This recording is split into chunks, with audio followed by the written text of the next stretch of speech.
আসসালামু আলাইকুম। ইসলাম ইলেকট্রনিক্সের পক্ষ থেকে আপনাদেরকে জানাই স্বাগতম।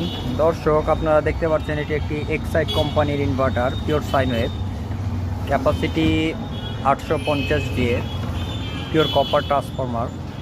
তো একটা জিনিস দর্শক, মানে এই প্রথম দেখলাম যে কোনো সাইন ওয়েভ ইনভার্টারে এক্সট্রাভাবে চার্জিং কাট আপ টাইপের কোনো ডিভাইস লাগানো। তো মানে কেন লাগাই, কী কারণে লাগাই আমার জানা নাই, বাট কি বলবো, কিছু বলার ভাষাও খুঁজে পাচ্ছি না অ্যাকচুয়ালি। তো এভাবে কখনো এত ভালো ভালো ইনভার্টারগুলোকে মানে এরকমভাবে কাজ করে থাকে কেন, যে টেকনিশিয়ান ভাইরা এগুলো করে, এদের জন্যই আমাদের নামগুলো খারাপ হয়। তো দর্শক, মানে ইনভার্টারটাকে আমি পূর্ণাঙ্গ আবার আগের মতো তার যানটা ফিরিয়ে দেবো, চেষ্টা করবো এক কথায়, মানে যানটা ফিরিয়ে দেওয়ার। তো যেভাবে অরিজিনাল ডায়াগ্রামে ছিল সেরকমভাবে আমি করে দেবো। তার পিসিবিটা দেখতে পাচ্ছেন যে এখানে পুড়ে গেছে, ফায়ারিং হয়ে পড়ছিল। ওদের যেহেতু মেল টু ফিমেল কানেক্টারগুলো ড্যামেজ হয়ে গেছিলো, এর কারণে সেটা জায়গাটা চলে গেছে। এটি কিন্তু pure sine wave inverter, OSMD spare parts দিয়ে করা। ড্রাইভার লাগানো আছে 7390 ড্রাইভার লাগানো আছে।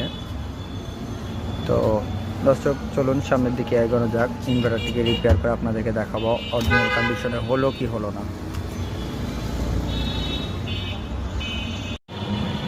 দর্শক, অবশেষে আমি তার কাজটা পূর্ণাঙ্গ কমপ্লিট করে ফেলছি। আবার পুনরায় তার অরিজিনালভাবে তার যানটাকে ফিরিয়ে দিছি, মানে যেভাবে কাজগুলো করে আবার নতুনভাবে যেরকম থাকে কোম্পানির ওয়ারিংস আবার সেম টু সেম করে দিছি। সকল প্রকার সমস্যাগুলো সমাধান করে দিছি। সামান্য কিছু প্রবলেম ছিল, এই জায়গাগুলোতে কিছু প্রবলেম হয়েছিল, আইসিগুলো লাগাইছি। ড্রাইভার আইসিটা বিশেষ করে প্রবলেম হয়ে গেছিলো, এর জন্য ব্যাকআপ কন্ডিশন ছিল না। আদার সেটটা এখন কমপ্লিট, আপনারা দেখতে পাচ্ছেন খুব সুন্দরভাবে সে চার্জ করছে। এখন চার্জিং ফ্লোট মোডে চলে গেছে, মানে 3 অ্যাম্পিয়ারে চলে গেছে। ব্যাটারি ফিল আপ হয়ে গেছে যেহেতু।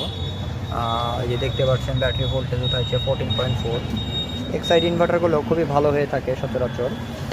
তো তাদের স্পেয়ার পার্টসগুলো একটু ভিন্ন টাইপের মানে ইউজ করে থাকে।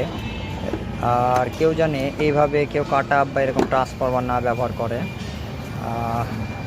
তো ইনশাল্লাহ আমি আপনাদেরকে দেখাই ব্যাকআপ দিয়ে। এটা 850 দিয়ে ক্যাপাসিটি, খুব সুন্দরভাবে সে আউটপুট করছে।